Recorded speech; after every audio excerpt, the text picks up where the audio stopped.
Hi everyone, hope you're doing well from whatever you're watching this channel, depending on your time zone. Now, we are talking about the impeachment of GACHAGWA, now in the Senate House at trial chamber. The truth is that those who want to impeach GACHAGWA, they will try every means possible to make sure that they realize their intended plan to impeach GACHAGWA and nyumbani. There's so much focus on that, and that's what they want. So they will use every means possible, including bribing whoever they can.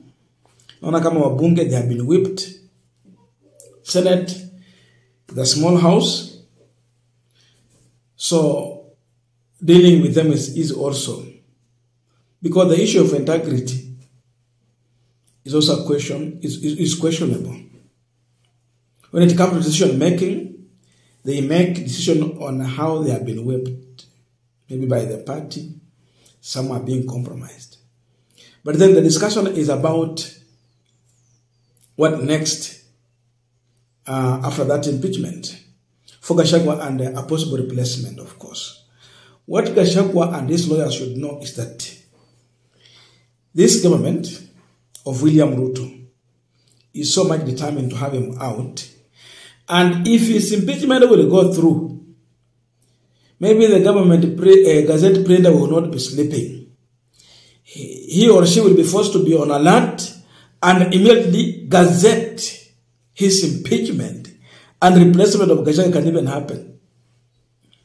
Once it goes into gazette notice, Kenya Gazette, that will be the end of GACHAGWA. He will be stripped off the power. He will have no flag anymore on his vehicle. He will be not deputy president anymore. He will no longer. Ikishaingia tu Kenya Gazette, kwisha. So that is it. And therefore, the issue has been about who is a possible replacement of GACHAGWA in that office around William Ruto circles. We saw some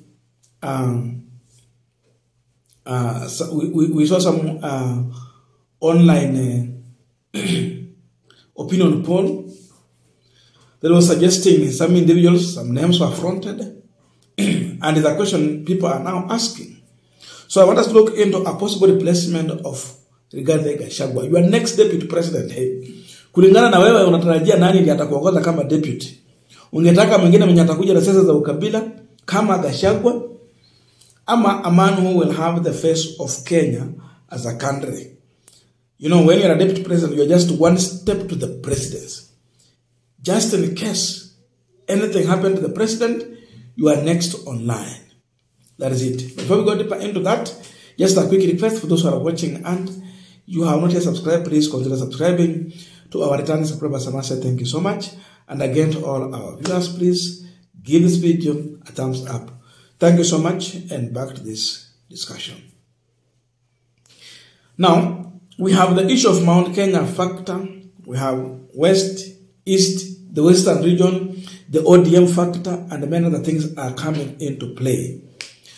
So, on this list, the first name that comes forward is one, the CS for Interior, Kithure Kindiki.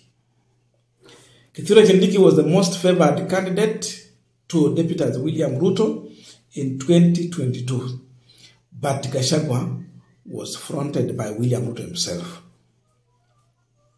So this is a name that is coming forward. In William Ruto's cabinet, if you check on performance, most of them have failed, including Kithure Kindiki. But Kithure Kindiki, normally, he has been rated higher than these other CSS. In as much as Akuna perform excellent. But he has been rated high. So he is a possible person to replace GACHAGWA. But then the other issue that comes in is about the factor of Mount Kenya East and Mount Kenya West. Now, Kithure Kindiki coming from Mount Kenya East. Tharaka Nithi, Embu, you know those. Si wengi, but they have a significant numbers. Then we have the larger Mount Kenya West, the bigger block. And we'll talk about Mount Kenya West. it also brings in the factor of Kikuyus in diaspora. Okay? Wale wako Rift Valley, Nakuru, kurudi huko, Kienda, Coast region, we have some there. It comes in. So that means Ruto is going to split the mountain, like that we have there, east and west. So when you bank on east, you have them full in your pocket through Kithure Kindiki. But the west will be divided. There are those who are going to sympathize with the Gachagua, and there are those who are going to remain with the Ruto, but few. So he is going to lose largely Mount Kenya West. Akienda na mtu anaitwa Kithure Kindiki. Then number 2, Ndindi Nyoro.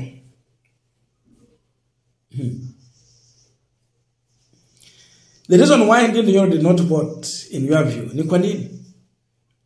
Hakuvote, haongei, amenyamaza. Is he a beneficiary of this? So that he has to remain neutral and silent. As per kama Kimani Ichung'wah, who is so loud, very noisy and abusive, to cause hatred and some kind of... There might be a reason why Ndindi Nyoro is silent, including not voting. He might be another able replacement of Rigathi Gachagua. With that, you have Mount Kenya West. And in that way, you are trying to deal with the issue of backlash. We have leaders from Mount Kenya who have really accused Gachagua. They have been shouting, they have abused him. So when you choose one of them, it will deal with the issue of betrayal. That he did not betray us. He was dealing with an individual. There was individual differences. But as a community, he still has given us this position. Therefore, Ndindi Nyoro can future in. But that one also bring in the discussion about 2032. Wale wengine wenye wanangojea watapewa 2032. If Ndindi Nyoro will serve, then waenda kwa next election with Ndindi Nyoro.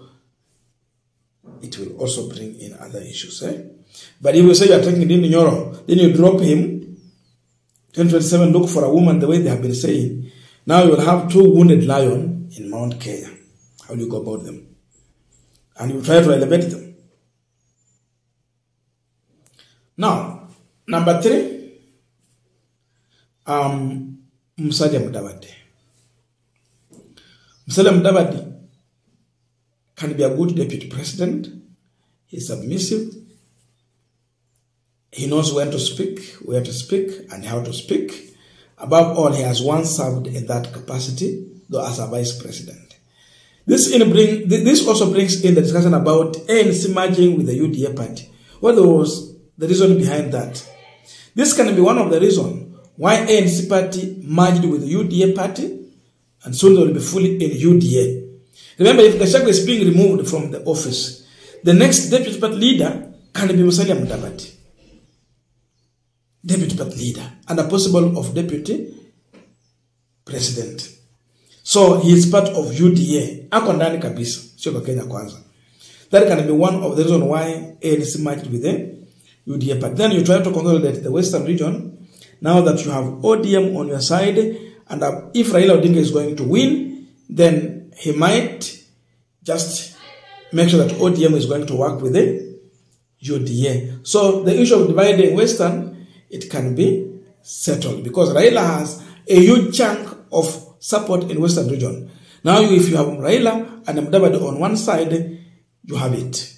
So he might be banking on Luya, and for that matter, Mudavadi comes in. But that means you are losing Mount Kenya, and you have to fully focus on this other side to benefit, because they will feel so much betrayed. And if they are doing so, the other thing they can do is to make sure that they are bringing in either someone like Ndindi Nyoro or Kimani Ichung'wah as a prime CS for that matter. Sasa inaweza enda hivyo. Another person, Kimani Ichung'wah. Kimani Ichung'wah can also be an able deputy because he has proved to be loyal to William Ruto. He has fought in defense of William Ruto, and the Mount Kenya West factor comes in. he can be another able replacement of Rigathi Gachagua, with a view that he has to go and fight Gachagua on the ground, because he has proved really he can fight Gachagua. You look on the kind of words that Kimani Ichung'wah has used to describe Gachagua, they are very unkind. I am also uncomfortable to use these words, and I will not use it. For me, even if you don't like Gachagua, si vizuri kutumia maneno yenye Kimani Ichung'wah alitumia. But he has proved to be a person who can really dismantle Gachagua on the ground. So he can be appointed for that reason. Another one is Anne Waiguru, a possible candidate. Now, Anne Waiguru is serving second term. Ruto said they're looking for a female running mate in 2027. So Anne Waiguru comes in, and with that we're still dealing with the issue of Mount Kenya West, the issue of betrayal and all those other things, and the issue of gender parity rule and embracing women leaders. Anne Waiguru can also fit in that. So with the consideration, these are the people. People have talked about a possibility of Governor Gladys Wanga, but Gladys Wanga is an ODM party. ODM is not part of Kenya Kwanza. I don't know how possible it can, but come 2027, through the argument they can have, Governor Gladys Wanga can also fit in. She has really proved that she can work. She is a trusted person. She is loyal, and you can have her confident. And above all, among the governors we are having, she is also a good performer, and that brings in the ODM factor in this matter. I don't know your views, but let us put in the comment section to continue with this discussion. Thank you so much, and see you in our next video.